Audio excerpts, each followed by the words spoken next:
Encouraged by the success of Old Bull's Norse theatre in Bergen, enthusiasts of nationalist poetry in the capital also founded a new theatre in direct competition with the conservative Danish influenced Christiania Theatre. Asked to direct this new venture, Ibsen's promised salary was twice the amount he received at Bergen, about 600 Spanish dollars. Returning to the capital with a new play, The Vikings at Helgeland, Ibsen first submitted the manuscript to the Old Christiania Theatre, where he would be free to collect royalties. At first, the Danish director accepted the piece, but he returned it a few months later with a flimsy excuse. This gratuitous insult sparked a hot controversy between Ibsen, Bjornson, and their followers on the one hand, and the adherents of the Danish influence on the other. After 5 years of public controversy, the conservative director was forced to resign, while The Weakenings became one of the chief pieces performed under the theatre's new management. Throughout the early years, the relationship between Ibsen and Bjornson was very friendly. Bjornson became godfather when the Ibsen son Sigurd was born in 1859. When the dramatist was in serious financial straits, Bjornson made every effort to raise money for him. The two men also shared the same circle of friends at this time. Although Ibsen was disappointed to find that his poetic ideals were misunderstood by the gregarious contemporaries, in a poem on the Heights, he expressed the view that a man who wishes to devote himself to the arts must sacrifice the unusual players of life. A poet must view life apart in order to find in it models for his work. Ibsen suffered Great Depression during this part of his life. The varied responsibilities of his job allowed him no chance for his own creative work. In addition, the theatre was doing so badly that his salary was severely reduced. Besides neglecting his work, he published no play from 1857 until Love's Comedy in 1862.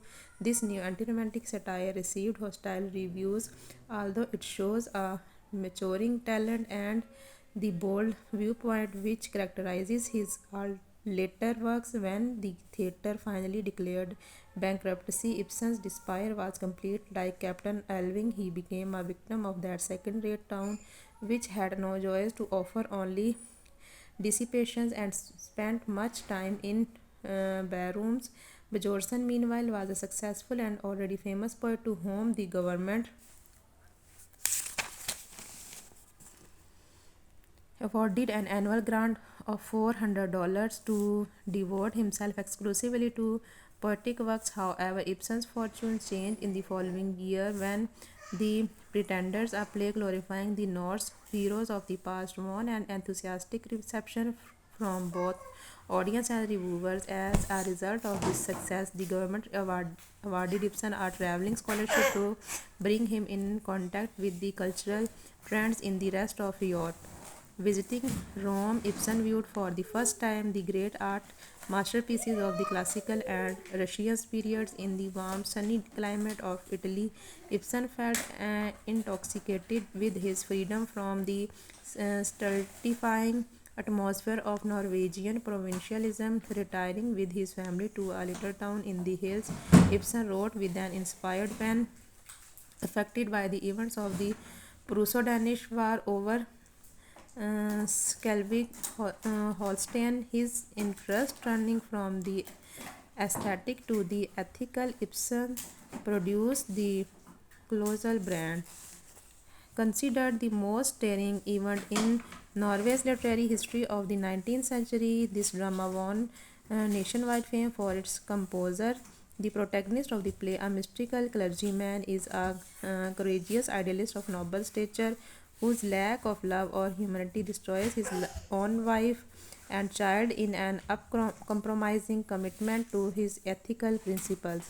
Published in the following years, Peer Giant established Ibsen's international fame. This exuberant fantasy-filled drama is the antithesis of Brand, the spoiled darling of a weak mother and rich father. Peer lives according to the principle of to they self enough rather than overcoming